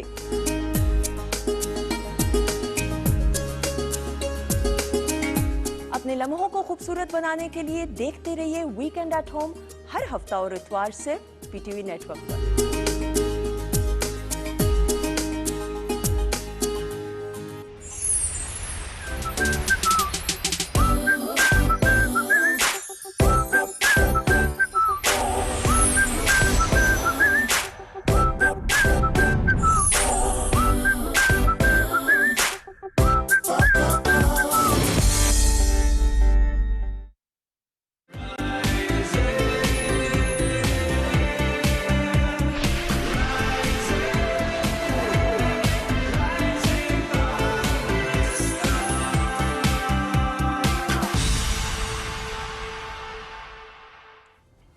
Welcome back. राइजिंग पाकिस्तान में एक बार फिर कहते हैं खुश आमदीद। वुमेन एम्पावरमेंट, जब इसकी हम बात करते हैं, आप रिसेंटली तो हमें बहुत से एग्जांपल्स नज़र भी आ रहे होते हैं, बहुत से लोग इस पर बहुत सारा काम करते दिखाई भी दे रहे होते हैं, एग्जांपल्स सेट कर रहे होते हैं। लेकिन आज जिस मेहमान शख्सियत ने हमें ज्वाइन किया है, उन्होंने तो कई दहाइयों से माशाल्लाह इस पर काम किया, वुमेन एम्पावरमेंट पे, उनकी फाइनेंशियल इंडिपेंडेंस पे एंड फाइनेंशियल लिटरेसी पे भी, फाइनेंशियल फ्रीडम पर भी। हम बात करें समीना फाजिल साहिबा की, कम उम्री से ही कारोबार का शौक़ उनको और कैसे उन्होंने उसको हकीकत का रूप धारा। Islamabad women chamber of commerce and industry की बानी सदर हैं, और जिस तरीके से उन्होंने अपनी इस जर्नी को कंटिन्यू किया हुआ, आज हम उस पर बात भी करेंगे। जो बड़ी पहली पुरानी जर्नी है, yes. उसकी अगर हम बात करें तो 1989 में उन्होंने पहली अपनी गारमेंट्स की फैक्ट्री थी वो लगाई थी, और 1990 की अगर बात की जाए तो रावलपिंडी और इस्लामाबाद का पहला खवातीन का जो बुटीक है वो इन्होंने कायम किया था। तो आई मीन ये तब की बातें हम बता रहे हैं जब बहुत ज़्यादा रुझान भी नहीं था, ना खवातीन का खुद इतना रुझान था, और वो हम कहते हैं ना ट्रेंड सेटर्स होते हैं कुछ लोग जो कि बाकियों के लिए राहें हमवार करते हैं, तो she is one of them. हम ये कह सकते हैं अब तो पैदा भी नहीं हुई थी, नहीं हुई थी। मैं अपने बारे में ये बात नहीं कर सकता। तो हमें समीना फाजिल साहिबा साहब की मुलाकात कराते हैं। अस्सलाम वालेकुम जी, कैसे हैं आप? अस्सलाम वालेकुम जी। थोड़ा सा बताएं, जो सवीर ने भी जिक्र किया 1989 एंड 1990, उस वक्त ये बुटीक कायम करना, उस वक्त के डायनामिक्स, उस वक्त के हालात और उस वक्त इस तरह के स्टेप्स लेना ज़्यादा चैलेंजिंग थे? जी बिल्कुल, उस वक्त तो बस चैलेंज ही चैलेंज थे, क्योंकि अगर आज से हम कंपेयर करें तो उस ज़माने में ना तो कोई इस तरह के इंस्टीट्यूट थे जहाँ पे ख़वातीन के कारोबार के हवाले से बात की, मतलब ख़वातीन के कारोबार के हवाले से बात ही नहीं होती थी। तो उस ज़माने में फिर मैंने अपना जब बिज़नेस स्टार्ट किया तो फिर आहिस्ता आहिस्ता ख़वातीन आती थी मिलने के लिए, और स्पेशली जब मैंने अपना 90 में अपना बुटीक मेन मैरी रोड पे शामिल बनाया तो फिर बहुत सी ख़वातीन मिलने के लिए आती थी। और फिर आप देखें कि जब कोई चीज़ इन होती है तो फिर उसकी प्रमोशन जब स्टार्ट होती है तो फिर खुद ब खुद लोग वो काम करना शुरू कर देते हैं। तो फिर इस तरीके से आहिस्ता आहिस्ता ख़वातीन और भी मुझे देख के कारोबार में आने के बारे में बात करना शुरू किया, सोचना शुरू किया, और फिर बस फिर चल हो गई। और ऐसे में कपड़ों का बिजनेस क्यों सबसे पहले? खुद शौक बहुत ज़्यादा है या जी, आपको इसमें जी, मुनाफा ज़्यादा लगा कि हाँ क्योंकि औरतें इंटरेस्टेड ज़्यादा होती हैं तो इसमें मुनाफा नहीं, मुनाफे के बारे में तो उस वक्त हमने सोचा ही नहीं था, बस ऐसा था कि जी मुझे शौक भी था। और बस जैसा कि आप देखें ना कि कोई भी चीज़ करने के लिए कुछ एक बस फिगर की ज़रूरत होती है। तो मैं जिस इलाके में रहती थी तो मेरी सराउंडिंग में कुछ ऐसी ख़वातीन थी जो काम तो करना चाहती थी, उनके पास हुनर भी था, लेकिन उसको रास्तों का नहीं पता था उनको कि किस तरीके से। तो बस वो मैंने सोचा कि चले इनको मैं काम देना शुरू करती हूँ। तो वो बस काम में जो है ना वो फिर बिजनेस स्टार्ट हो गया। तो अल्हम्दुलिल्लाह तब से आज तक जो है कर रही हैं काम। अच्छा, और फिर Islamabad women chamber of commerce and industry की बानी सदर, ये जर्नी कैसे स्टार्ट हुई? 2000 में? जी जी। ओके, थोड़ा इसके बारे में बताएं। फिर ये कि इसका scope and then role of this Islamabad women chamber of commerce and industries. देखें जो है इसके हवाले से मैंने इस तरीके से सोचा कि जब मैं अपना कारोबार कर रही थी तो उसमें हमें ज़रूरत होती है कि हम किसी चेंबर की मेंबरशिप लें। तो मैंने यहाँ के एक लोकल चेंबर में मेंबरशिप ली और उसके बाद हम वहाँ जाते थे, क्योंकि मैंने आपसे बताया कि उस वक्त ख़वातीन कारोबार तो कर ही नहीं रही थी और इस तरह से हमारी कोई हौसला अफजाई भी नहीं थी। बस हमने जाना, मीटिंग अटेंड करना, वापस आ जाना। तो कुछ ख़वातीन को ना वेटेज नहीं दी जाती थी, मतलब हमें कंसिडर ही नहीं किया जाता था कि हम भी कोई कारोबार करने वाली ख़वातीन हैं। तो इस तरीके से बस जब वो मैंने बहुत सारी इस तरह की चीज़ें देखी तो मैंने सोचा कि क्यों ना जो है वो ख़वातीन के लिए हम एक ऐसी जगह बनाएं जहाँ पे हम अपना कारोबार कर सकें, उसके मसाइल को हम हल करवा सकें। तो बस तब से वो मेरी सोच आई। कुछ लोगों मैंने अपने फ्रेंड्स के साथ डिस्कस किया, कुछ लोगों ने बड़ा मुझे positive, because it was a just new idea कि ख़वातीन का चेंबर भी बन सकता है। और आपको मैं बताऊं, जब मैंने काम करना शुरू किया तो मर्द हजरात तो बाकायदा हंसते थे, अच्छा आप चेंबर बना रही हैं। तो बस देखें फिर करते करते जो है उस वक़्त दरअसल जब मैंने काम शुरू किया तो लॉ में इट वाज नॉट कि आप सेपरेट विमेन चेंबर बना सकती हैं, क्योंकि हमारा एक लॉ बना हुआ है। तो जब 4 साल के बाद मुझे पता चला कि ये तो हम बना ही नहीं सकते, तो 2004 में फिर हमने गवर्नमेंट के साथ जो है वो मीटिंग्स करनी शुरू की, बातचीत करना शुरू की। उस वक्त मुशर्रफ साहब का दौर था, हुमायूं अख्तर साहब कॉमर्स मिनिस्टर थे। शुरू में तो वो हमारी बात नहीं सुनते थे, फिर उन्होंने हमारी बात को सुनना और समझना शुरू किया। तो फिर इस तरीके से जब 2007 का ऑर्डिनेंस आया कॉमर्स का, तो उसमें फिर आया कि जी आप विमेन चेंबर बना सकते हैं। तो फिर हमें लाइसेंस मिला और अल्लाह का शुक्र अल्हम्दुलिल्लाह। उस ज़माने में मुझे याद है कि हुमायूं अख्तर साहब कहते थे कि बीबी आप बना तो लेंगे, आप लोग चला नहीं सकेंगे इसको, अभी आप लोग को शौक है। तो अभी भी जब वो कहीं ना कहीं मुलाकात होती रहती है तो ही इज सो हैप्पी कि आपने जो कहा। मैं कहती थी सर आप बनाने तो दें, चला लेंगे हम। अच्छा, कितना चेंज आपने अब देखा तब से? बिकॉज़ आपकी बातें मुझे बहुत हैरान भी नहीं कर रही, क्योंकि उस जमाने की जो आप बात करें वाकई अवेयरनेस नहीं थी जी। अब अगर देखा जाए तो कितना सपोर्ट किया जाता है ख़वातीन को, किस तरीके से जो मर्द हज़रात आपके साथ काम कर रहे होते हैं वो अपलिफ्ट करते हैं? देखें अब तो टोटली डिफरेंट सिनारियो है कि माशाल्लाह से अब बच्चियां उतना पढ़ लिख भी रही हैं और फिर अवेयरनेस आ गई है। उस ज़माने में तो मतलब ख़वातीन के कारोबार के हवाले से तो कुछ था ही नहीं। अब हर जगह वुमेन एम्पावरमेंट की, इकोनॉमिक डेवलपमेंट की, इस तरीके से जब बात करनी शुरू हो रही है तो हर तरफ जो है एक अच्छी इन्वायरमेंट है। सिर्फ ज़रूरत इस बात की कि ख़वातीन हम तक आ जाएं, कुछ करना शुरू कर दें। हमारे चेंबर बाकायदा से हम लोग बिज़नेस प्लान्स बना कर देते हैं कि अगर कोई खातून आती है और if she is interested to start any sort of business तो हम उसको हेल्प करते हैं। और ओवरऑल अब गवर्नमेंट भी इस तरह की बहुत सारी, जैसे स्टेट बैंक है, पहले ख़वातीन को लोन लेने में प्रॉब्लम्स थी तो अब वो लोग भी सपोर्ट कर रहे हैं। ज़बरदस्त। अच्छा, थोड़े स्टेप्स जो कि इस्लामिक विमेंस चैम्बर ने लिए हों ख़वातीन की मौशी तरक्की के लिए, वो अगर आप हाईलाइट करना चाहें तो। जी देखें, जब विमेन चैम्बर बना तो मैंने यानी कि जब स्टार्ट किया और मैंने जो मुश्किलात देखी कि ख़वातीन को ये मसाइल हैं, तो अब तो ऑब्वियसली कि हमें उन मसाइल के ऊपर काम करने की ज़रूरत है। और अल्हम्दुलिल्लाह इस्लामाबाद विमेन चैम्बर बहुत अच्छे ऐसन तरीके से हम ख़वातीन को सपोर्ट कर रहे हैं, क्योंकि आपने देखा कि पाकिस्तान में ज़्यादातर ख़वातीन जो हैं वो बग़ैर सोचे समझे बस बिज़नेस स्टार्ट कर देती हैं। और फिर देखें पैसा जो है या तो उनके हस्बैंड दे रहे होते हैं, वालिद या बेटा, तो वो वन टाइम इन्वेस्टमेंट कर सकते हैं। भी इतने अरसे के जमा किए हुए होते हैं वो एक दफ़ा इन्वेस्ट कर जी ना? तो उस सिलसिले में हमारा चैम्बर ये करता है कि हम जो है कंटिन्यू किस्म की वो वर्कशॉप्स अरेंज करते हैं, फाइनेंशियल मैनेजमेंट की, टाइम मैनेजमेंट की, और फिर हमारे लिंकेजेस हम डेवलप करते हैं ख़वातीन के, ना सिर्फ पाकिस्तान में बल्कि इंटरनेशनल लेवल के ऊपर भी हम लेके जाते हैं। इस्लामाबाद विमेन चैम्बर इस वक्त तक 17 डेलीगेशन बाहर के ममालिक में हम लेके गए हैं और mostly they are the self funded उनके डेलीगेशंस हैं। तो जब आप बाहर जाते हैं तो आप बहुत कुछ लर्न कर रहे होते हैं, आपको पता चलता है कि दुनिया में क्या हो रहा है। तो इसी तरीके से मुख्तलिफ ट्रेनिंग प्रोग्राम, सेमिनार्स और हमारे डिफरेंट यूनिवर्सिटीज़ के साथ जैसे मिल के उनकी बच्चियों को हम इंटर्नशिप देते हैं। हमारी ख़वातीन वहाँ पे जाके एज ए रोल मॉडल भी अपनी स्टोरीज़ जो है वो पेश कर रही होती हैं।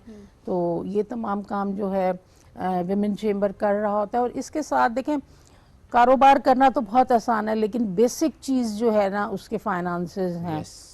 आपके पास कैपिटल, तो आजकल जो है गवर्नमेंट चाह रही है कि ख़वातीन कारोबार की तरफ आएँ, तो स्टेट बैंक के साथ बहुत हमने वर्किंग की और इस चीज़ पे लेकर आए कि ख़वातीन के लिए आसान शराइत पे कर्ज़े मौके उनको दिए जाएं। इंटरेस्ट फ्री लोन्स भी मिलते हैं? इंटरेस्ट फ्री तो नहीं है, वो तो कुछ डिफरेंट एनजीओज और इंटरनेशनल डोनर्स वो ग्रांट्स निकालते हैं, दैट इज़ कि वो आपको पे नहीं करना होता। बट जो लोन है, जैसे पहले ये होता था कि आप बहुत मुश्किलात से डॉक्यूमेंटेशन बहुत डॉक्यूमेंटेशन अब इजी कर दी है। जी, अब वो इजी कर दी है और उसमें कोलेट्रल में भी कुछ कमी कर दी है, पर्सनल गारंटीज में भी कुछ कमी कर दी है।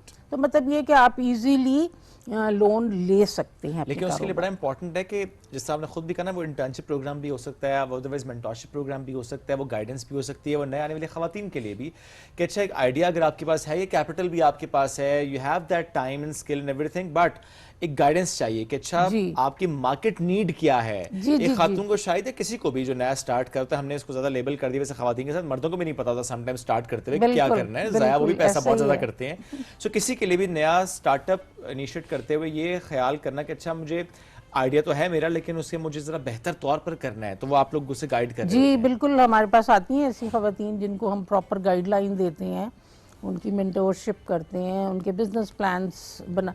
दरअसल देखिए, जो पाकिस्तान में बेसिक प्रॉब्लम जो मैं देखती हूँ कि इतनी खवातीन के साथ डीलिंग करती हूँ कि वो जो भी बिजनेस कर रही होती है ना बगैर सोचे समझे, मैं उनको हमेशा कहती हूँ फोकस्ड हो के आप अपना ये देखें कि आपका टारगेट ऑडियंस कौन सा है। आप अगर बिजनेस कर रही हैं, आप बड़ी खवातीन के लिए कर रही हैं, आप बच्चों के लिए कर रही हैं, तो आप नीड असेसमेंट करें और उसके मुताबिक फिर अपने स्किल को आप ज्यादातर ये होता है ना ट्रेंड्स को फॉलो करते हुए भी कर रही थी, फलाने ने ये वाली बुटीक खोली है, मैं भी ये ब्रांड जो है वो कामयाब हो गया तो बस मैं वही काम करता हूँ। आपको पता ही नहीं उसकी जर्नी क्या थी, उसका शौक क्या था, और मे बी वो खुद कितनी इन्वॉल्व है उस चीज में और एट द सेम टाइम उसके डिजाइन का काम कितना मुनफरिद है।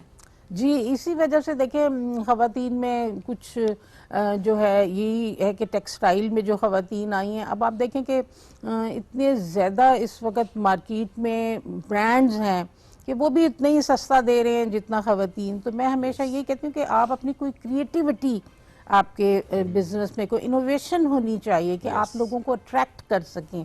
आप वो चीज़ें ना बनाएं जो आम मार्केट में मिल रही हैं। जब आप थोड़ी इनोवेशन करेंगी अपने काम में, वैल्यू एडिशन करेंगी ना अपने काम में, तो तभी आपकी चीज़ें जो हैं वो बिकेंगी। और देखें ना, थोड़ी सी वैल्यू एडिशन से या थोड़ी सी इनोवेशन से आप यहाँ पे भी प्राइस रख सकते हैं और लोग पे करेंगे, क्योंकि आपने उसमें कुछ ना कुछ इनोवेशन लेकर आई हैं। अदरवाइज अगर बाकी काम की तरह ही आपने भी काम किया तो फिर तो इतना कॉम्पिटिटिव एनवायरनमेंट है कि आपको और कम करने पड़ेंगे प्राइसेस। अच्छा, एक और पर्सपेक्टिव ये भी है कि आजकल जो हम देख रहे होते हैं, हमें लगता है कि एक ब्रांड जब शुरू करता है अपना काम तो वो प्राइसेस ऑलरेडी बहुत हाई रखना शुरू कर देते हैं। 50,000, 7,000, 70,000, 80,000। हमने एक सिंपल लॉन के जोड़े भी हम आजकल देख रहे हैं। तो ये भी एक चीज़ नज़र आ रही है कि लोगों को अब ये लगना शुरू हो गया, या ब्रांड ओनर्स खुद ये लगना शुरू हो गया कि जब तक प्राइस ऐसी नहीं होगी, हमारे जो रिप्यूट है हमारे ब्रांड की वो उस तरीके से नहीं बनेगी। और लोग भी उन्हीं ब्रांड्स के ऊपर जा रहे होते हैं कि अच्छा ये तो इतना महंगा ब्रांड है तो इसका मतलब ये अच्छा ब्रांड भी होगा। हालांकि क्वालिटी हम अक्सर देख रहे होते हैं वो बहुत कॉम्प्रोमाइज्ड होती है बहुत सारी जगहों के ऊपर। सो क्या ये भी एक माइंडसेट है जिसको चेंज करने की बहुत ज़रूरत है कि नहीं, जो चीज़ महंगी है या अगर आप महंगे से ही शुरू करेंगे तो वो आपके बिजनेस को इस्टेब्लिश नहीं करेगी चीज़? जी बिल्कुल। हमारे यहाँ मैं समझती हूँ कि ज़्यादातर ख़वातीन का ये रुझान है, जो कि ऐसा नहीं होना चाहिए। या तो आप क्वालिटी देख लें, लेकिन ये जो थोड़ा सा महंगे कपड़े पहनना और ये इसमें ये भी अगर हम देखें ना तो आटे में नमक के बराबर इस तरह की ख़वातीन हैं जो थोड़ी ब्रांड कॉन्शियस हैं। लेकिन नॉर्मल ख़वातीन भी हैं। आप देखें कि आजकल महंगाई के दौर में जो है अगर हम बात करें तो ज़्यादातर ख़वातीन ये कहती हैं कि सस्ता भी हो और अच्छा भी हो, और वो ख़वातीन ढूंढ लेती हैं ऐसा। ये बड़ी बात है। बिल्कुल, क्योंकि हमारे रिसोर्सेज तो लिमिटेड हैं लेकिन चीज़ें महंगी हो गई हैं। तो अब आपने अपने विद इन योर बजट रह के आपने अपनी ख्वाहिशात को भी पूरा करना है, अपने घर को भी चलाना है। तो भी मैं देखती हूँ कि जैसे अगर मैं अपने उसमें देखूँ तो बहुत कम ऐसी ख़वातीन है जो ब्रांड्स पे जा रही होती। अदरवाइज जो है तकरीबन मैं अगर कहूँगी तो मैं 90% ख़वातीन का आपको बताऊँगी कि वो ब्रांड कॉन्शियस उस तरीके से नहीं है। लेकिन अगर सिर्फ ख़वातीन ब्रांड्स पे जाती भी हैं तो इसकी कुछ और वजूहात भी हैं। सेल की वजह से भी जा रही होती है। या आइडिया देख लेते हैं कि कौन से नए डिजाइन आए हुए हैं, ट्रेंड क्या चल रहा है। नहीं, मैं आपको बताऊं कि वो ख़वातीन जो मोस्टली जो जॉब करती हैं, बच्चियां, दे डोंट हैव टाइम कि वो टेलर्स के चक्कर लगाएं। ये बात भी है। This is also one big reason nowadays कि ब्रांड्स जो हैं वो इतने ज्यादा एक मसला ये कि टेलर्स बहुत ज्यादा चार्ज भी तो कर रहे होते हैं। तो इतने में लोग कहते हैं कि हम जाके रेडीमेड क्यों ना कपड़ा बनवा लें। बिल्कुल ऐसे ही है, क्योंकि जो आप कपड़ा ले रहे हैं उसकी अलग कॉस्ट है, उसके बाद उससे ज्यादा आप उसकी सिलाई दे रहे हैं। और आप कपड़ा लाए हैं फिर आपको 15-20 दिन, महीना, 4-5 चक्कर इंतजार। तो इस वजह से भी लोग जो है। लेकिन हमारे चेंबर में जैसा कि मैं खुद टाइम मैनेजमेंट बहुत करती थी जब मेरा अपना बुटीक था। अब आप तो उस वक्त पैदा भी नहीं हुई थी, इसलिए मैं क्या मिसाल दूँ आपको। इनको देने में सुनती हूँ कि मैं वन डे स्टिचिंग का मेरा एक बोर्ड लगा होता था मेन मरी रोड के ऊपर, और मैं वन डे में कपड़े सी के देती थी। तो अब मैं अपने जो मेंबर्स हैं और जो डिज़ाइनिंग का काम करती हैं, माशाल्लाह से बहुत अच्छा डिज़ाइन कर रही हैं, वो टाइम मैनेजमेंट का भी ख्याल रख रही हैं according to your time design, बहुत अच्छा काम कर रही हैं। तो मैं इस तरफ से भी बहुत खुश हूँ कि चलें कुछ ख़वातीन ऐसी हैं जो फॉलो कर रही हैं अच्छी चीज़ों को और लेके चल रही हैं। अच्छा, ऐसे में कितना ज़रूरी होता है कि हम डिफरेंट ममालिक की प्रैक्टिसेस को भी अडॉप्ट करें। फॉर एग्जांपल अभी रिसेंटली आप यूएसए के विजिट पे भी गई हुई थी, आपने वहाँ पे से क्या देखा वुमेन एम्पावरमेंट को देखते हुए? ऐसी कोई चीज़ जो आपको बहुत ज़्यादा अट्रैक्ट की हो, आपने सोचा कि अच्छा ये ऐसा फैक्टर जो हम इम्प्लीमेंट कर सकते हैं पाकिस्तान में भी, व्हाट इज़ दैट फैक्टर? जी, मैंने वहाँ पे भी एक तो मैंने देखा कि जर्नली सिंप्लिसिटी है, इतना ज़्यादा लोग फैशन में भी शायद करते हों, मिनिमलिस्ट अप्रोच है वहाँ। हाँ जी। और दूसरा ये कि टाइम मैनेजमेंट का जो है ना लोग बड़ा ख्याल करते हैं। तो मैं समझती हूँ कि अगर हमारे यहाँ ख़वातीन के इतने स्किल्ड हैंड्स हैं, इतना अच्छा काम कर रही हैं, तो हम लोग भी थोड़ा सा टाइम मैनेजमेंट में आ जाएं तो हम एक्सपोर्ट की तरफ से जा सकते हैं। और जैसे मैंने यूएसए में देखा कि वहाँ पे हमारी चीज़ों की बहुत ज़्यादा डिमांड है। वहाँ पे ख़वातीन के कपड़ों की, टेक्सटाइल की, इस तरह के बहुत सारे प्रोडक्ट्स हैं जो कि वहाँ पे अगर हम लेके जाएं, स्पेशली अगर ज्वेलरी लेके जाएं। मैं भी गई तो मैंने कुछ एग्जिबिशंस को भी वहाँ पे विज़िट किया, तो मुझे बड़ा अच्छा लगा। लेकिन बस फिर वो बंदा यही सोचता है कि हम करें कैसे ये, क्योंकि हमारी जो ख़वातीन हैं उनके महदूद रिसोर्सेज हैं कि वो हर औरत उठ के तो यूएसए नहीं जा सकती। हालांकि अगर उनका काम जाए तो वो बहुत अच्छी उसकी आउटपुट हो सकती है। तो इस तरह की कुछ चीज़ों के बारे में हमें कोई पॉलिसीज़ के अंदर लाने की ज़रूरत है कि हम ज़्यादा से ज़्यादा लोगों को फैसिलिटेट कर सकें कि वो एक्सपोर्ट में किस तरीके से आएँ। फिर वहाँ पे क्वालिटी का मैंने देखा कि बहुत ज़्यादा ख्याल रखा जाता है। तो हमारी ख़वातीन भी क्वालिटी का काम तो करती हैं, but not all of them at that standard. तो हमें कुछ इस तरह के इंस्टीट्यूट्स की भी ज़रूरत है, गो कि हमारा चेंबर तो इस पे काम कर रहा है, लेकिन ऑब्वियसली वो तो एक लिमिटेड उस पे, लेकिन एक इसको अगर हम बड़े उसके ऊपर देखें तो हमें कुछ इस तरह के इंस्टीट्यूट बनाने चाहिए जो हमें एक्सपोर्ट की तरफ लेके जाएं, उसके मुताबिक हमारी ख़वातीन के बिजनेसेस की ग्रूमिंग और उनको गाइडेंस वो मिले कि अच्छा कैसे आपने क्वालिटी को बेहतर करना है, प्लस इंटरनेशनल स्टैंडर्ड्स को मीट करना है, ताकि आपके जो प्रोडक्ट्स हैं वो बाहर जाएं, उस मार्केट से आपको कनेक्ट करना है, एंड देन डॉलर्स पाकिस्तान लेकर आना। ये बड़ा ज़रूरी है, ज़रिए मुबादला पाकिस्तान आए। बहुत शुक्रिया जी, बहुत शुक्रिया साथ मौजूद थी। इस अहम मौजूद हम गुफ्तगू कर रहे थे कैसे वुमेन एम्पावरमेंट की बात करते करते हमने ये जिक्र भी किया कि पाकिस्तान में कैसे और बेहतर किया जा सकता है इस डोमेन को। आपसे लेंगे इजाज़त, दोबारा मुलाकात कल करेंगे। अल्लाह हाफ़िज़।